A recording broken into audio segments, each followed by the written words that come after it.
اگر آپ کو ایمان اور یقین حاصل ہو تو پھر دعا کریں اللہ اس پر استقامت عطا فرمائے، پھر اس پہ ڈٹ جائے۔ نبی پاک صلی اللہ علیہ وسلم نے فرمایا میں اس بات کا خوف نہیں کرتا کہ میری امت کمزور ہو جائے گی، اس بات کا ڈر نہیں کہ پیسے ختم ہو جائیں، نہ یہ خوف ہے کہ بھوکی مرے گی۔ حضور کس بات کا خوف ہے؟ تو نبی پاک نے فرمایا خوف یہ ہے کہ ان کا یقین کمزور ہو جائے گا۔ یاد رکھیں اگر اعتبار نہ ہو تو گھر نہیں چلتا، تو اگر اللہ رسول پر یقین کامل نہ ہو تو پھر بندہ مسجد نہیں آ سکتا، پھر اس کا دین نہیں چلتا، پھر اس کے لیے مشکل ہے نماز، پھر اس کے لیے مشکل ہے راہ خدا میں خرچ کرنا۔ میرے نبی پاک نے فرمایا یوں نہ کہا کر کہ یا اللہ چاہے تو دے چاہے تو نہ دے، جب مالک سے مانگ تو کہا کر یا اللہ تجھی سے مانگنا ہے، میں لے کے اٹھوں گا، تو مجھے دے گا۔ فرمایا جتنا تیرا یقین کامل ہوگا اتنا ہی اللہ تجھے جھولی بھر کے عطا فرمائے گا۔ کمزور سا مسلمان، لڑکھڑاتا سا مسلمان دیکھتا ہوں کرتا ہوں، اور یہ بھی نہ دیکھا کریں بھائی ایمان یقین کو استقامت کے درجے پہ لیں، یہ نہ دیکھا کریں کہ وہ کیسے دے گا، وہ کسی وسیلے کا محتاج نہیں ہے، وسیلے کو پسند کرتا ہے، پر وسیلے کا محتاج وہ بغیر وسیلے کے بھی دے دیتا ہے۔ ہر آدمی ماں باپ کے ذریعے پیدا ہوتا ہے، اگر پیدا کرنا چاہے تو جناب عیسیٰ کو بغیر باپ کے پیدا کر دیتا ہے، اگر پیدا کرنا چاہے تو حضرت آدم کو بغیر ماں اور باپ کے پیدا کر دیتا ہے۔ جب یقین رکھیں، یقین قرآن مجید پڑھیے، حضرت موسیٰ علیہ السلام فرعون کے دربار میں کھڑے ہیں، چاروں جانب دشمن ہی دشمن ہے، جادوگر آ گئے، انہوں نے سانپ چھوڑے، حضرت موسیٰ کے ہاتھ میں ڈنڈا تھا، حضرت موسیٰ کہتے ہیں یا اللہ کیا کروں؟ تو اللہ تعالیٰ نے فرمایا اپنا عصا پھینک دو۔ کہنا چاہیے تھا نا کہ یا اللہ ایک ہی تو شے ہے، اتنے سانپ ہے، بچانے کے لیے ڈنڈا ہے وہ پھینک دوں؟ ڈنڈا پھینکا جاتا ہے، سانپ کو دیکھ کر کے قابو کیا جاتا ہے۔ یہ میرا اور آپ کا ذوق ہے نا، لیکن انبیاء کرام کا انداز ملاحظہ کیجئے میرے عزیزو۔ اللہ فرماتے ہیں ڈنڈا، اے موسیٰ ڈال دے اپنا عصا، پہلے نہیں فرمایا کہ سانپ بن جائے گا، فرمایا بس تو ڈال دے۔ میں اور آپ ہوتے ہیں تو سام سامنے ہے، ڈنڈا ہاتھ میں ہے، ہم کہیں گے عجیب بات ہے، یہی تو دفاع کی چیز ہے، اسی کو ڈال دوں تو بچوں گا کیسے؟ کہا ڈال دو، تو حضرت موسیٰ نے ڈال دیا، کہا میرے رب کا حکم ہے تو میرے لیے بہتر ہی ہوگا۔ اللہ فرماتے ہیں جب موسیٰ نے ڈالا تو میں نے اس ڈنڈے کو، اس عصا کو اژدہا بنا دیا۔ اب کبھی عصا بھی اژدہا بنے، کبھی چھڑی بھی بہت بڑا اژدہا بنی ہے، لیکن قرآن کہتا ہے جناب موسیٰ نے ڈالا تو اللہ نے اژدہا، بلکہ اس سے پیچھے چلیے، عورتیں کمزور یقین کی ہوتی ہیں نا، جناب موسیٰ پیدا ہوئے تو اللہ فرماتے ہیں میں نے موسیٰ کی ماں کے دل میں بات ڈالی، ماں کے دل میں صندوق میں ڈال کے تو اس کو دریا میں بہا دے۔ اور بھائی صندوق میں کہہ سکتے ہیں نا آکسیجن کیسے جائے گی، اور دریا میں بچے بچنے کے لیے ڈالے جاتے ہیں کہ ڈوبنے کے لیے ڈالے جاتے ہیں؟ ماں کے دل میں یقین کمزور نہیں تھا ماں کا۔ انبیاء کے ماں باپ موحد ہوتے ہیں، دین کو ماننے والے، ماں کے دل میں اللہ نے بات، اللہ قرآن میں کہتے میں نے وحی کی، میں نے القاء کیا، میں نے بات ڈالی۔ حضرت موسیٰ کی ماں کہتی ہے میں نے ڈال کے نا سمندر میں بیٹا، میں نے سمندر میں بیٹا ڈال کے صندوق میں بند کر کے رب کے حوالے کیا۔ آپ فرماتے ہیں میرے مالک کا بھروسہ کیا تو پھر میرے مالک کا کام دیکھو، کمال دیکھو، میں نے دریا میں ڈالا، اللہ نے فرعون کے گھر میں میرے بیٹے کی پرورش کرا دی۔ یہ یقین کہ حضرت موسیٰ کے پاس قوم آئی، قرآن پڑھیے، کہا جناب پانی چاہیے، وَإِذِ اسْتَسْقَىٰ مُوسَىٰ لِقَوْمِهِ، موسیٰ نے اپنی قوم کے لیے پانی مانگا، ہم نے کہا فَانْفَجَرَتْ مِنْهُ اثْنَتَا عَشَرَةَ عَيْنًا، اپنا ڈنڈا پتھر پہ مارو۔ عقل والا آدمی ہوتا تو اڑ جاتا، کہتا یا اللہ پتھروں سے بھی کبھی پانی نکلا ہے؟ اضرب بعصاک الحجر، مارو پتھر پہ ڈنڈا۔ اللہ کے نبی نے منٹ نہیں لگایا، ٹھا کر کے ڈنڈا لگایا، فَانْفَجَرَتْ مِنْهُ اثْنَتَا عَشَرَةَ عَيْنًا۔ اللہ فرماتے ہیں جناب موسیٰ نے ایک عصا مارا، میں نے 12 چشمے جاری کر دیے۔ تو لے تو لا اللہ کرتا ہے، اللہ کہتا ہے پڑھ نماز روزی دوں گا، کہتا ہے سوچتا ہوں۔ اللہ فرماتے ہیں آجا مسجد میں تیرا ہو جاؤں گا، کہتا ہے دیکھتا ہوں۔ رب فرماتا ہے تو میرے محبوب کی غلامی کر، میں تجھے محبوب بنا لوں گا۔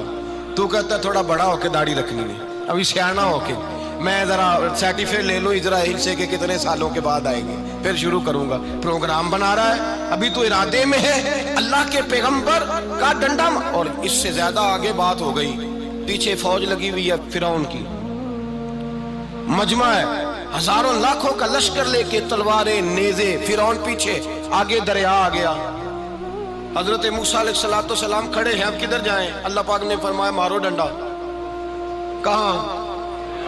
پانی پہ ڈنڈا مارو۔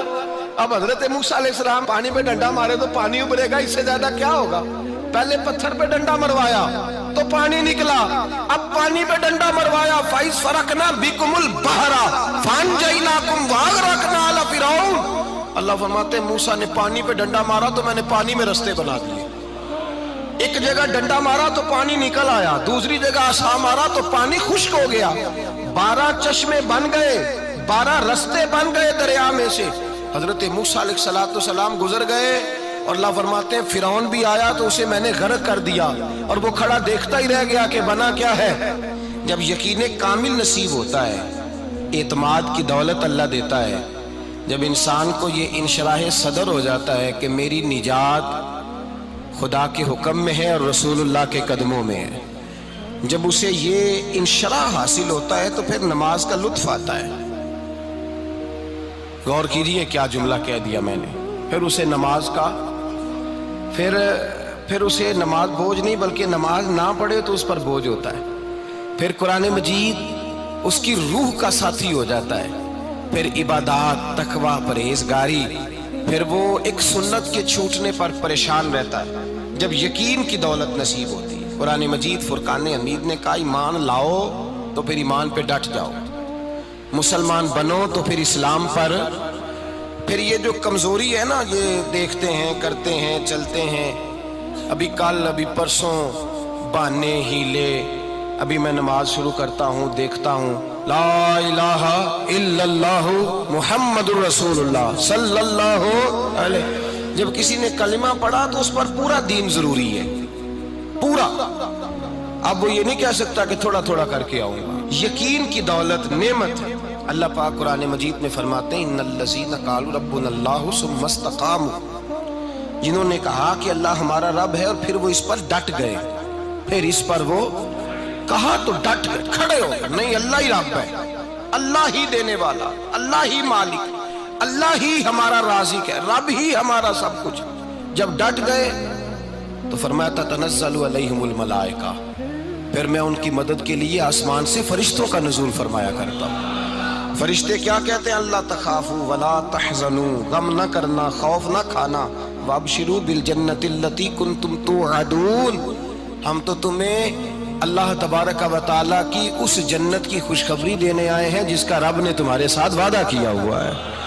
پھر فرشتوں کا نزول ہوتا ہے، لیکن شرط کیا ہے کہ ایمان لائے، اور پھر ایمان پر پھر یہ نہ سوچے کہ وہ کس طرح دے گا، وہ کیسے عطا کرے گا، وہ میری مدد کس طرح کرے گا، نظام کیسے چلے، ڈٹ جائے، کہے میرے اللہ کا حکم ہے تو میں نے حلال ہی کھانا ہے، میرے رب کا حکم ہے تو میں نے تھوڑے پہ ہی گزارا کرنا ہے، میرے مالک کا حکم ہے تو میں نے اپنی جیب دیکھنی یا دوسرے کی نہیں دیکھنی، میرے رب کا حکم ہے تو میں نے اس کی اطاعت میں رہنا۔ جب ڈٹ جائے گا اللہ کے احکامات پر، جب ڈٹ جائے گا تو اللہ فرماتا ہے پھر میں تیری مدد کے لیے فرشتوں کا نزول کروں گا۔ نبی پاک صلی اللہ علیہ وسلم نے فرمایا 2 دولتیں اگر کسی کو اللہ دے دے تو سمجھے اللہ نے اسے دنیا کی سب سے زیادہ دولت عطا فرما دی۔ یا رسول اللہ وہ کون کون سی چیزیں ہیں؟ فرمایا ایک جس شخص کو اللہ نے معاف کرنے کی دولت عطا کر دی، جو معاف کرنے لگ گیا، جس کی طبیعت میں درگزر آ گیا، جو معاف کرنے لگا، غلطیاں معاف کرنے لگا، جس کو ایک دولت یہ مل گئی۔ اور دوسرا میرے مصطفیٰ نے فرمایا جسے اللہ نے یقین کی دولت عطا فرما دی، جس کو یہ 2 دولتیں مل جائیں، ایک درگزر کرنا، دوسرا رب رسول پہ یقین کامل رکھنا، اسے کائنات کی ہر شے مل گئی۔ میرے نبی پاک نے فرمایا جب بھی دعا مانگو خدا سے یہ 2 نعمتیں مانگا کرو، عرض کیا کرو اے اللہ درگزر کی دولت عطا فرما، اے اللہ تو ہمیں یقین کی دولت عطا فرما، ایمان کی قوت اور پختگی نصیب فرما۔ میرے بھائی حضور نے فرمایا مانگ کے لو۔ کمزور ایمان والا شخص کسی کام کا نہیں ہوتا۔ جس آدمی کے ذہن میں شک کا بیج ایک دفعہ جنم لیتا ہے وہ آدمی تو غلام سے بدتر ہے۔ بے کیف سجدہ، روٹھی روٹھی سی عبادت، اس کی زندگی کیفیات سے خالی ہے۔